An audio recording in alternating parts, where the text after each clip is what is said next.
The arrangement of the Quran is one of many reasons why Muslims believe that it could only have come from God. In fact, modern research has discovered a remarkable structure in the Quran known as ring composition. To demonstrate this, let's analyze the second chapter of the Quran known as Al-Baqarah, the cow. This chapter consists of a total of 286 verses. The entire chapter can be divided into 9 groups based on theme. The first group of verses talk about faith and unbelief. This mirrors the theme of the last group of verses. The second group covers God's creation and knowledge. This again mirrors the second to the last group's theme. The third group discusses the law given to the Israelites, which mirrors the giving of law to the Muslims in the 7th group. The fourth group relates to the test of Abraham, a mirror of the test of Muslims in the 6th group. The middle group, the 5th group, is the central theme of the entire chapter, the change in direction of the Muslim prayer. We have made you believers a middle nation, so that you may bear witness to the truth before others. We only made the direction the one you used to face in order to distinguish those who follow the messenger from those who turn on their heels. This turning point was the change in direction of the daily prayers from Jerusalem to Mecca, which represented a big test for the believers. We find the mention of this important turning point in exactly the middle of the chapter, the 143rd verse. Moreover, this verse even contains the word middle. Together these 9 groups form a giant ring composition.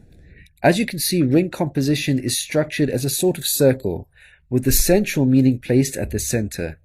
You can think of it in terms of a mirror, so ring composition is the equivalent of putting a mirror in the middle. What is mentioned in the first half will be reflected in the second half. Things can be taken a step further. If we examine these 9 groups, we find that they each contain sub-ring compositions. So what we have is rings within rings. For example, here is the 8th group with the theme of God's creation and knowledge. We can see that the beginning and the end both have the themes of giving and charity, and the central theme of God's power and knowledge is placed in the middle.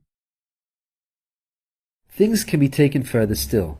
This sub-ring contains yet another ring within itself. This is the 255th verse known as Ayat al-Kursi, the verse of the throne. Just like the chapter which contains it, the verse of the throne can be divided into 9 groups based on theme. The first and 9th parts each mention God's personal names. The 2nd and 8th parts both state that God never tires. The 3rd and 7th parts describe that God owns everything in the heavens and the earth. The 4th and 6th parts make it clear that God has total control over us and we are dependent on Him. Notice that the middle of this verse mentions before and after, which could be yet another allusion to the mirroring of ring composition. It's worth highlighting that not only does the verse of the throne contain its own ring composition, but it is also positioned as a sub-ring within 2 larger rings, a concentric ring composition. We can see that this chapter of the Quran is marvelously designed, being precisely and tightly arranged according to the principles of ring composition. This precision in arrangement is in fact astonishing when we consider the timing of the revelation of these verses. To appreciate this, let's consider the analogy of building construction. Imagine you had the task of building a house.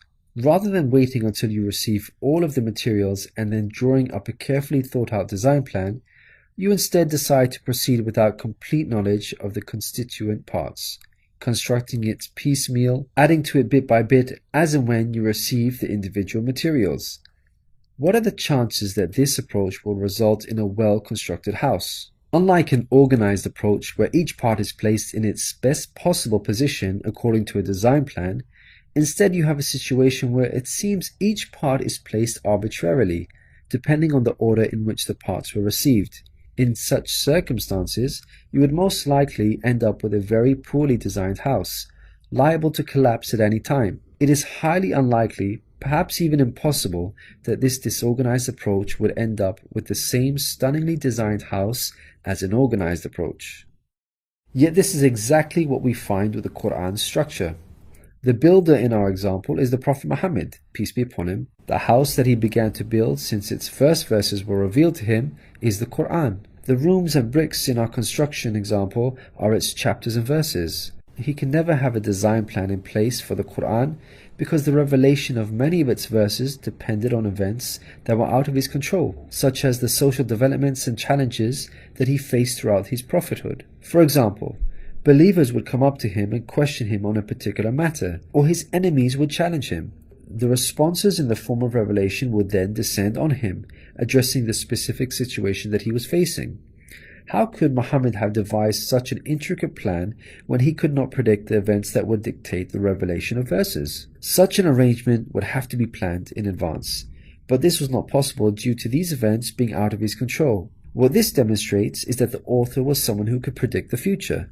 Possessing knowledge of the unseen is a quality of God, not human beings. Some critics may point out that books prior to the Quran had this literary style and therefore we cannot use this as an evidence for the Quran's divine origin. However, comparing the Quran to other books is like comparing night and day for many reasons. Firstly, Prophet Muhammad, peace be upon him, was not a poet nor did he have any literary reputation. In fact, like many people at the time, he could not read or write. Secondly, most people would assume that the Quran is arranged chronologically, starting with the first revealed verse and ending with the final revealed verse. This is the order in which books are typically written, in a logical sequence starting with the beginning, then the middle, and finally the end. But the way the Quran was composed is unlike any other book. Al-Baqarah, the chapter of the Quran that we have covered, was not revealed starting with verse 1, followed by verse 2, then 3, and so on. Rather, its verses were revealed out of sequence over a span of many years and interspaced with the revelation of verses from other chapters. The Quran's unusual manner of revelation makes implementing ring composition much more difficult than conventional books. Thirdly, conventional books follow an editorial process by undergoing multiple stages of editing, which allows the author to gradually refine the text over time.